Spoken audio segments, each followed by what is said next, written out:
Hello students, how are you today? Today's proverb, आज का proverb देख लेंगे। कुछ लोग होते हैं जो कि बोलते कुछ और है और उनके मन में कुछ और होता है। जैसे हमने देखा है बहुत सारे साधु वगैरह है, ओके।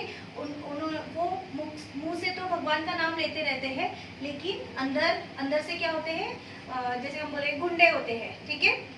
तो प्रोवर्ब बनता है कि मुख में राम बगल में छुरी। क्या है? मुख में राम बगल में छुरी। उसके लिए इंग्लिश में जो प्रोवर्ब है वो है कि बोलने में तो हमारी जुबान क्या है, एकदम शहद के जैसी मीठी है। बोलने में जुबान कैसी है? एकदम शहद के जैसी मीठी है। लेकिन दिल दिल कैसा है? एकदम खट्टा है, ओके। खट्टे के लिए हम वर्ड यूज करते हैं सौर। खट्टे के लिए हम वर्ड यूज करते हैं सौर, ओके। एक और वर्ड यूज कर सकते हैं गॉल, है ना। हमारे बॉडी का एक पार्ट है गॉल ब्लैडर, जो कि पित्त की थैली जिसको बोलते हैं। पित्त का मतलब होता है खट्टा पानी, ओके। तो जिसमें खट्टा पानी जमा होता है उसको गॉल ब्लैडर बोलते हैं। इसलिए यहाँ पर खट्टे के लिए सौर की जगह हम वर्ड यूज कर सकते हैं गॉल, ओके। ब्लैडर नहीं, खाली गॉल। तो हनी टंग, जुबान कैसी है? शहद के जैसी मीठी। हनी टंग।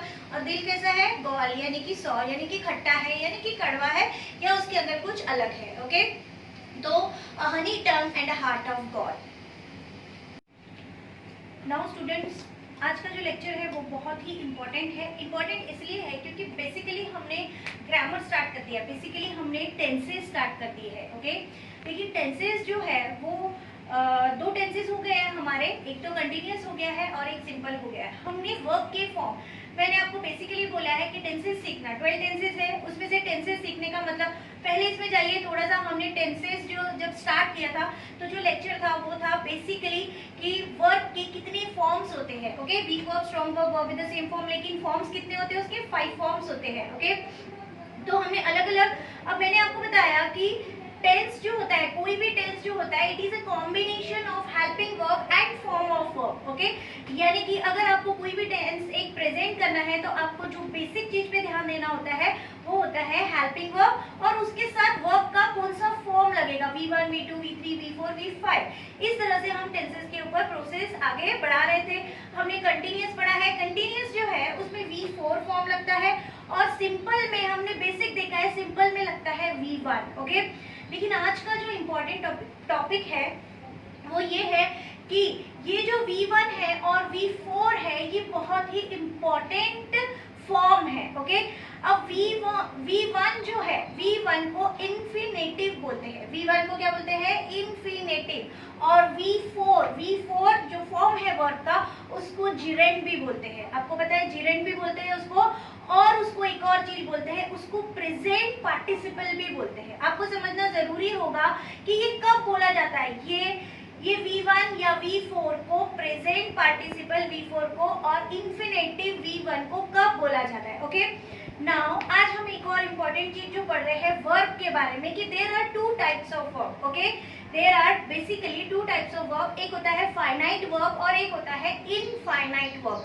आप इजी लैंग्वेज में उसको मेन वर्ब और सबऑर्डिनेट वर्ब, या मेन वर्ब और इनफाइनाइट वर्ब, ओके, इस तरह से भी बोल सकते हैं। मेन वर्ब का मतलब क्या हो गया? मेन वर्ब का मतलब हो गया जो वर्ब टेंस के हिसाब से है, जो वर्ब हेल्पिंग वर्ब और वर्ब के फॉर्म के हिसाब से है, जिससे कि हमको पता चलता है कि हम कौन से टेंस में बात करें। पर्टिकुलर हमने सीखा है कि पर्टिकुलर सेंटेंस को प्रेजेंट करने के लिए प्रेजेंट, पास्ट और फ्यूचर में हम हेल्प लेते हैं हेल्पिंग वर्ब की, जिससे ये पता चलता है कि whether we are speaking the sentence in present, past और future. So that is the main verb. लेकिन एक और जो दूसरा वर्ब होता है वो मेन वर्ब नहीं है, बट फिर भी वो वर्ब है। ऐसे 2 वर्ब के फॉर्म्स है, एक है V1 और एक है V4।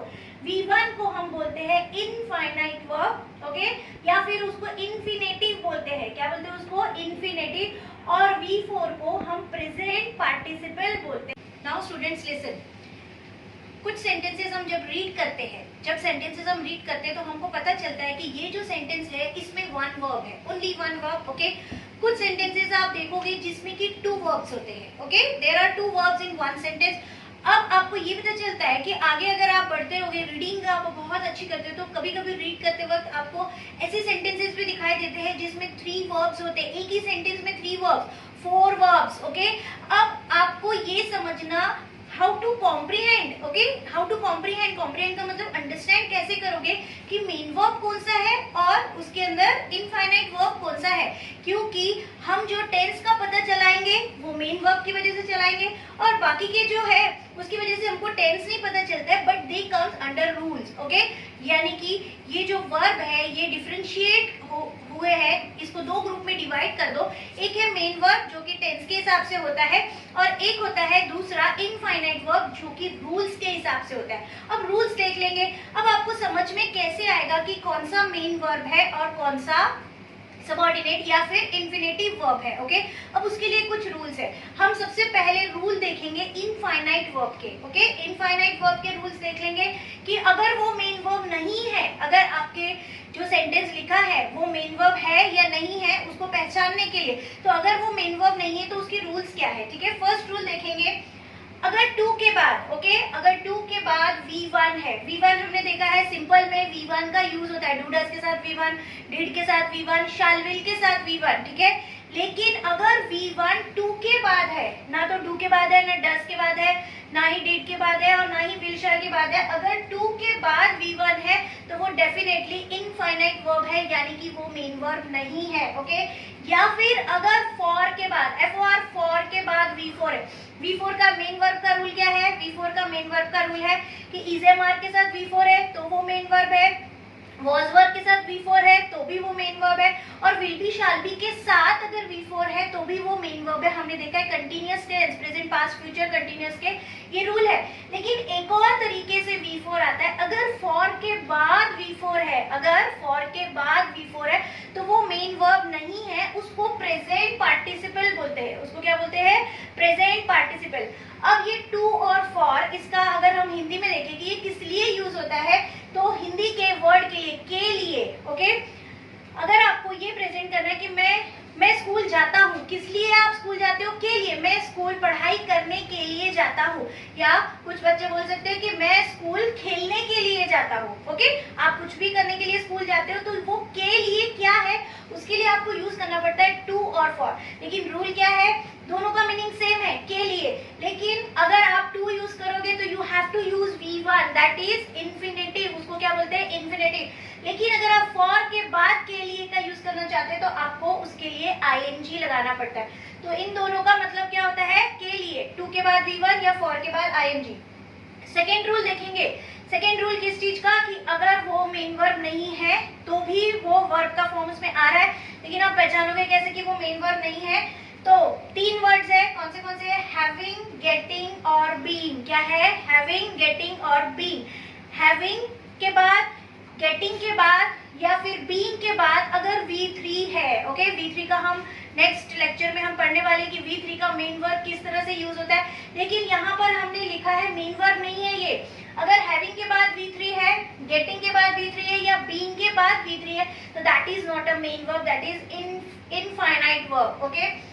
अब एक और सबसे इम्पोर्टेंट तरीका ये जानने का कि मेन वर्ब वो नहीं है, ओके। ये देखिए इधर मैंने कुछ वर्ड्स लिख के दिए आपको, यहाँ पर कुछ वर्ड्स है before, after, while, during, on, for, off, in, worth, without, और भी इसके अलावा बहुत सारे वर्ड है। बेसिकली इसको प्रेपोजिशनल फ्रेजेस बोलते हैं। ये जो वर्ड्स होते हैं ये प्रेपोजिशनल फ्रेजेस होते हैं।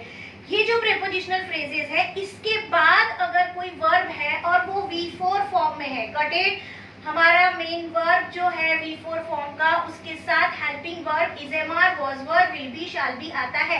लेकिन इसके अलावा बहुत सारे तरीके हैं जिसमें V4 यूज होता है। उसमें से एक है कि इनमें से कोई भी वर्ड के बाद अगर V4 लगा है, इनमें से कोई भी वर्ड के बाद अगर V4 लगा है तो दैट इज इन्फिनेटिव, वो इन्फिनेटिव है, वो मेन वर्ब नहीं है, ओके। अब ये यहाँ पे बहुत सारे वर्ड्स लिखे हैं, ये सारे वर्ड्स बेसिकली प्रेपोजिशनल फ्रेजेस है, लेकिन मैंने यहाँ पे कुछ वर्ड्स लिखे हैं जो कि वर्ब है। लिसन, वर्ब है, स्टार्ट वर्ब है, बिगिन वर्ड है और स्टॉप भी वर्ब है, ओके। अब आप बोलोगे स्टॉप भी वर्ब है, स्टार्ट भी वर्ब है, बिगिन भी वर्ब है, तो फिर हमको कैसे पता चलेगा, तो इधर देखिए, उसके बाद अगर, ओके, स्टार्ट, अब स्टार्ट अगर वर्ब है तो उसके फॉर्म्स भी 5 रहेंगे। स्टार्ट भी हो सकता है, स्टार्टेड भी हो सकता है, स्टार्टिंग भी हो सकता है, स्टार्ट्स भी हो सकता है, क्योंकि अगर वर्ब है तो उसके फॉर्म्स रहेंगे। उसके कोई भी 5 फॉर्म्स है स्टॉप है, बिगिन, बिगिन क्या है, एक स्ट्रॉन्ग वर्ब है, begin, began, begun, okay, beginning, begins. इसके बाद अगर कोई एक और वर्ब लिखा है और वो वर्ब अगर आईएनजी फॉर्म में है, दैट मीन्स कि V4 प्रेजेंट पार्टिसिपल में है, तो फर्स्ट वर्ब यानी कि ये जो वर्ब है ये मेन वर्ब है और उसके बाद का जो वर्ब है वो इंफिनेटिव वर्ब है। Okay, got it.